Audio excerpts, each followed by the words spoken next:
Hello everyone, this is an A.L. Rouse Historathon 2025 booktube video.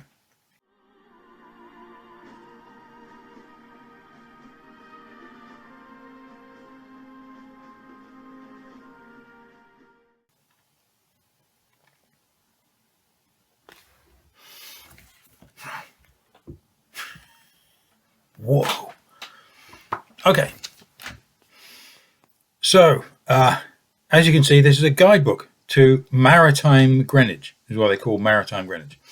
So it's a kind of, it's the official guidebook to the National Maritime Museum here in England at Greenwich, and you won't be able to see it very well, but somewhere like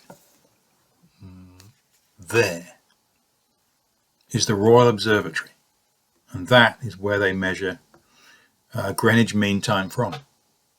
So this is the prime meridian, right there. And interestingly enough, there's fabulous views looking this way over London, and kind of like sort of, wait a minute. St. Paul's is that way, and the stuff this way, and then the O2 Centre is over here, kind of thing. I can't do it. Anyway, yeah. So what you have in the background there is what's known as the Queen's House, and at some point it was literally built by one of the queens, and I've forgotten which one it is. Possibly Anne of Denmark. But yeah, if those two first things, what we've got is it's the world's largest maritime museum, basically. So there are, and in a way, it's a bit of a kind of a fraud. Oddly enough, I was somewhat disappointed with the whole thing, and there's a very good reason for my for my thinking so. And the reason is because they have vast amounts of things. They have 100,000 books, nearly 400,000 items in the manuscripts collection, 90,000 sea charts, 4,000 oil paintings, 70,000 prints and drawings, 1 million ship plans, up to 1 million historic photographs, 280,000 negatives, and nearly 45,000 3D objects, including small craft, ship models, coins, medals, decorative art, figureheads, relics, horological instruments, uniforms, and weapons. More of those later. I had my camera with me. And, well, the percentage of all of that on actual display on 3 floors, I would have said is astronomically minor. 0.00, God knows what. It's yeah. How many paintings did I see? 100, 100, 100. They got 4,000, but only about 100 on display, as far as I remember. Yeah. So I kind of did the A.L. Rouse recommendation and advice is that in order to understand history, you need a good stout pair of boots, walking shoes. And well, there we are. Visiting a place like that, it requires just that. So yeah, obviously my notebook was my my camera, and I'm sort of cheating by buying a guidebook. But yeah. Interestingly enough, I wonder if anyone's come across this. Online, booking a ticket online is not really necessary because it's free. The whole thing is free. But if you want to book a ticket to guarantee a place, as it were, at the head of a queue, if there happens to be a queue, then you can buy a. It's still free. It still says it's free, but you can buy a ticket in order to, jump the queue, basically. But it's free. So clicking continue for the next web page, you can't go any further than that. You have to buy something like a guidebook, which was a £5, I think, wasn't it? £5 or £6. Anyway.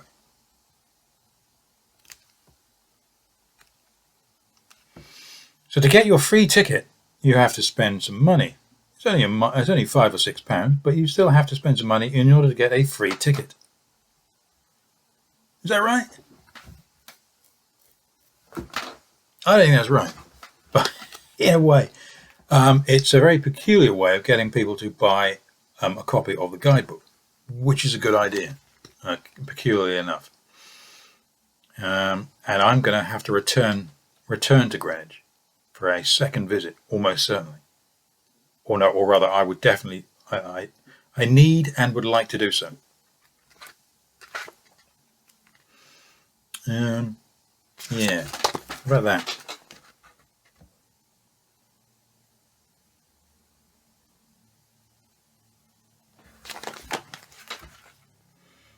The Pensioner's Story by Thomas Davidson, painted in 1883.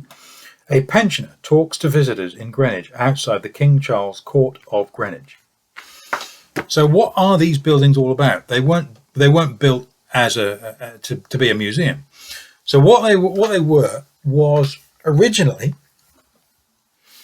the amazing thing about this that I had no idea about was that Greenwich was, a palace was built at Greenwich on this site by Henry VII. No, wrong.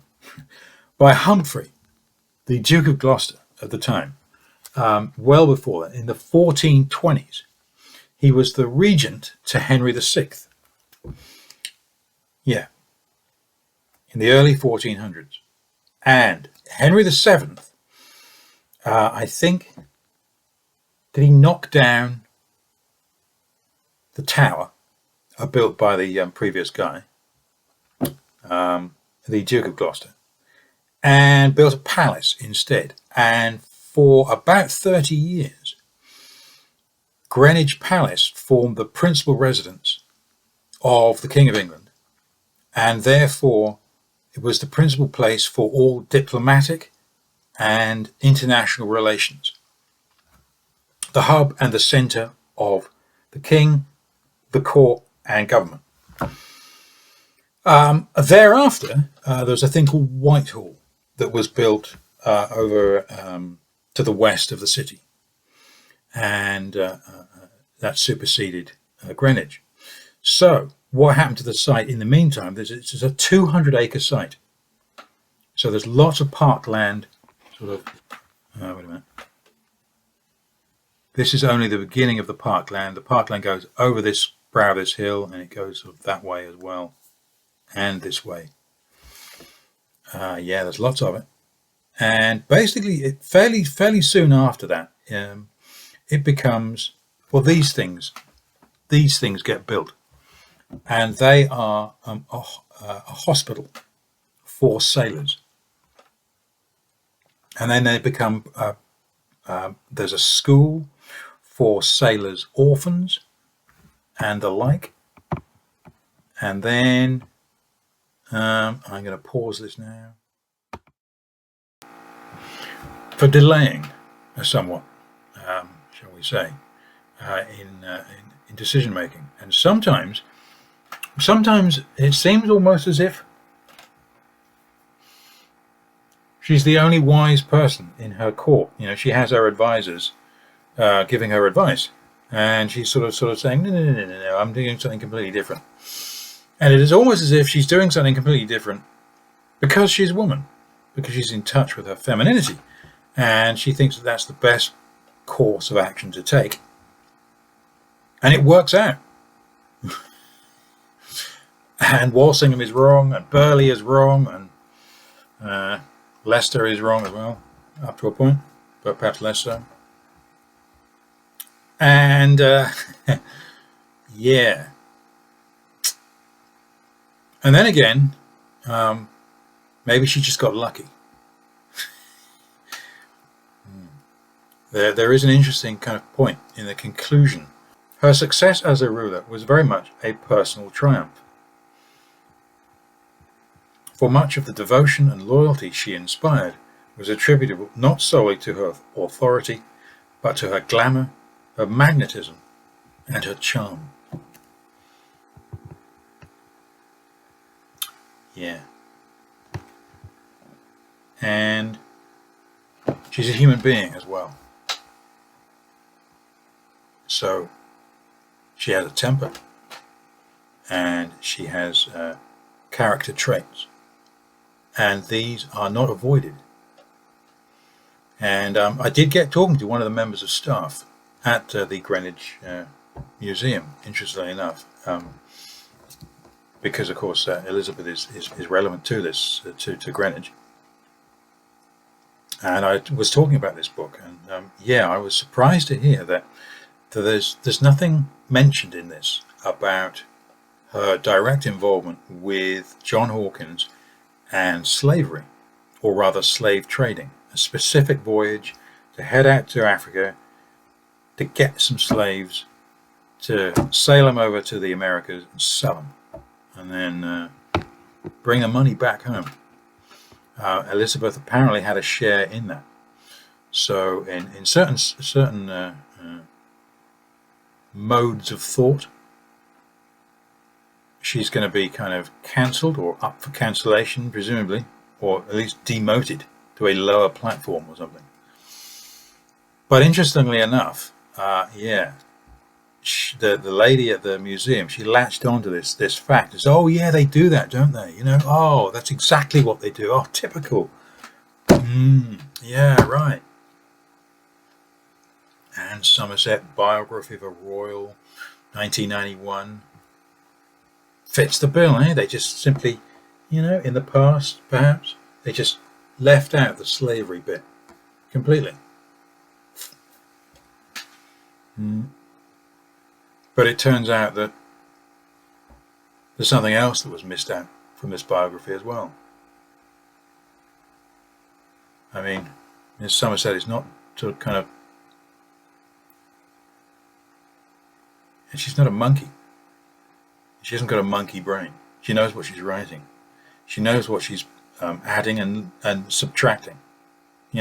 She can count, shall we say. Yeah. It's all very sad. She missed out everything and anything to do with the poor law, which of course Elizabeth is very famous for, on behalf of, for and on behalf of the poor, or the more ordinary citizenry, the subjects of the realm, I suppose, technically. Anyway, so, and that's doubly important as far as I know, because not only was there an Elizabethan poor law, which persisted over subsequent generations, but she specifically went out of her way to ensure that the clauses of the poor law were being enforced and adhered to, which of course is of sort of not even secondary importance, it's just of central importance. Or politicians today, they can pass a law. The Senate in America can pass a law about finance in the 1850s, but come 1857, you can find out that maybe nobody's done anything about it and nobody really paid much attention to it. Perhaps. So,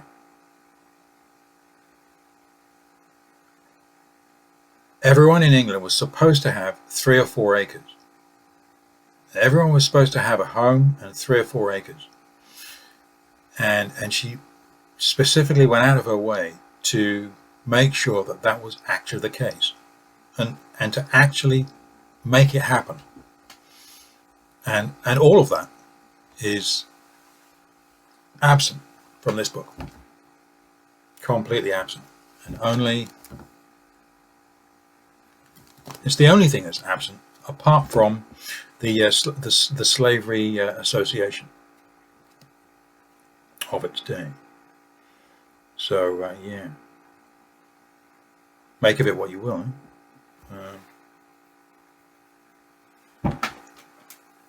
The way Elizabethans, and indeed Elizabeth herself, interacts with animals is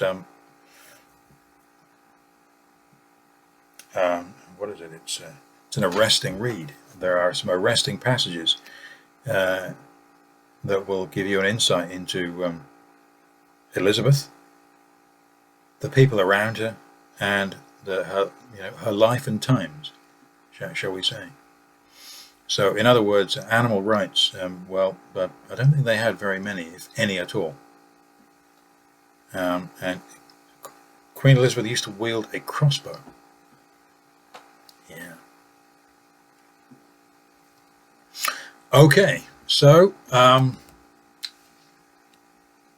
taken lots of notes, and I don't know. I could take any number of these. I mean, what have we got here?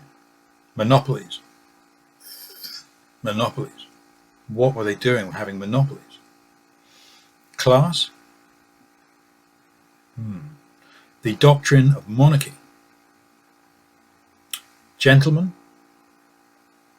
Conscience. Consensus. Now, what was it? Yeah.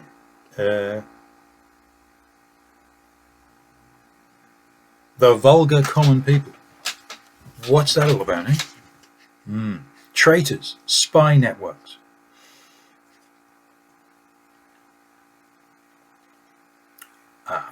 Political theory. Effective law. Torture, as opposed to ancient English liberties, as well as Elizabeth. And yeah, this book sets about kind of making sense of these kinds of issues, these overlapping issues, if you will.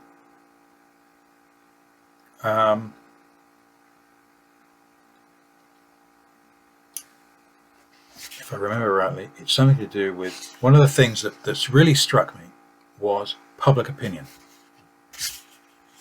I mean, can public opinion affect government policy in the 16th century in England? I mean, public opinion might not necessarily affect government policy today. I mean, maybe that's a recent innovation, but as far as I know, it's certainly here in England, and probably on the continent, and maybe in America. Public opinion, does it really count? Is it really powerful until people put their ballot through the ballot box?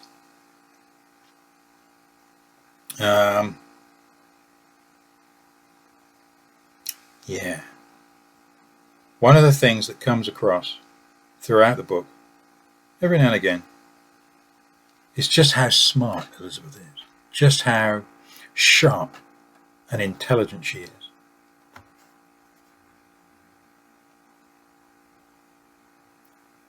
One of the obvious structural factors that bring this to light is she chose her chief ministers, and she chose very well. She chose not, I don't know, the Earl of Northampton just because he's an earl. She chose Walsingham because he told her things that she might not want to hear, and that he was terribly diligent and exceptionally good. And others are similar. Yeah. There's Leicester, and I don't think Leicester is quite the wondrous little guy that you'd hope for, the Earl of Leicester.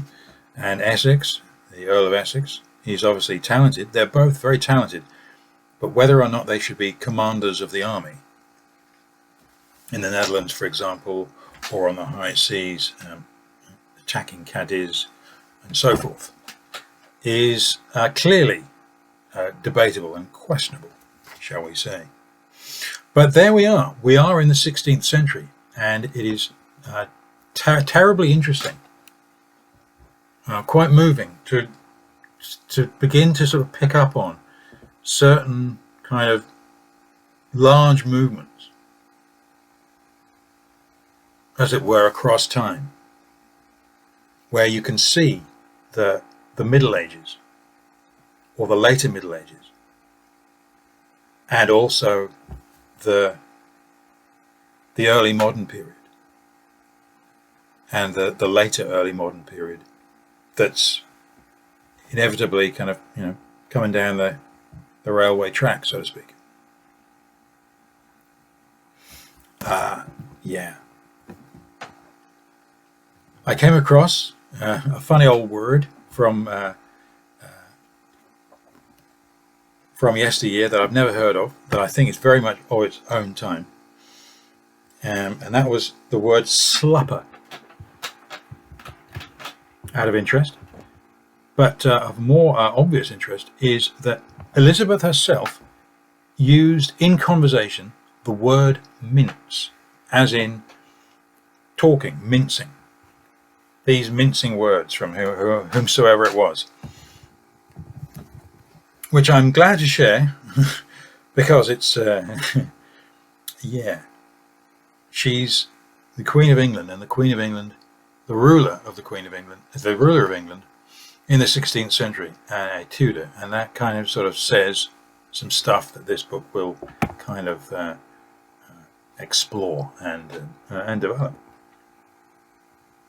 But nonetheless, there are some, again, personable, ground level humanness, shall we say.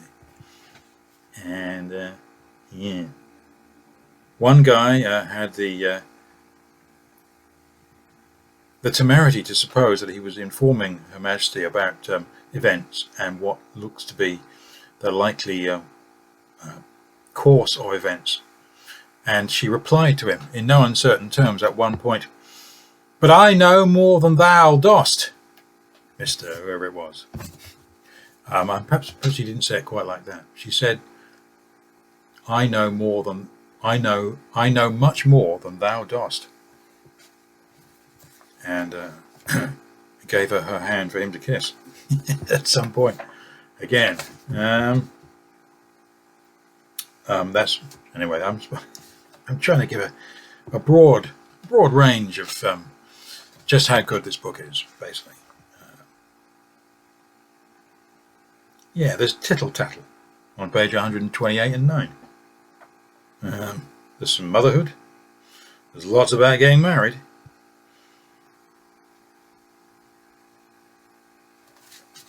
Yep. Yeah. Does Elizabeth bear a grudge? Does she want revenge? Is she conciliatory? Is she moody? Does she let her power get the better of her? When it comes to moods, is she anything like her father, Henry VIII? At all? Yeah, okay. What does this mean to any of you guys out there? Yes, slupper is on page 718. What about her ego? What about her ego? But this is a different age, and yet it is an age that is, I don't know, it's like we are them and they could be us. It's just that it's a different age. And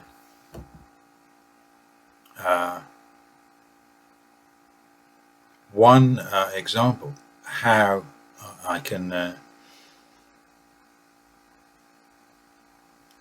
in addition to the sort of personable, immediately relatable human characteristics that manifest from time to time, evidently, in these pages, is that when Elizabeth was on one of her usual tours, she did like to go, trundling around the country, visiting other people's houses at a tremendous expense that they had to cover, interestingly enough. At one point, Anne Somerset describes how, in a change of plan, I think it was, a group of men rode ahead to prepare the house that they were heading to, that they would arrive at later on that day, probably after dark. And what they did was they strewed the floor with rushes. And I don't know about you, but to me that's not sort of the thing that I do. I wouldn't kind of get ahead of my own procession home to strew the floor with rushes. So, yeah, great book. Thoroughly recommend. 5 stars without question. And happy reading. Yep.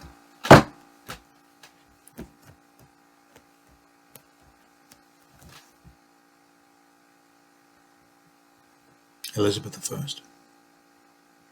Bye for now.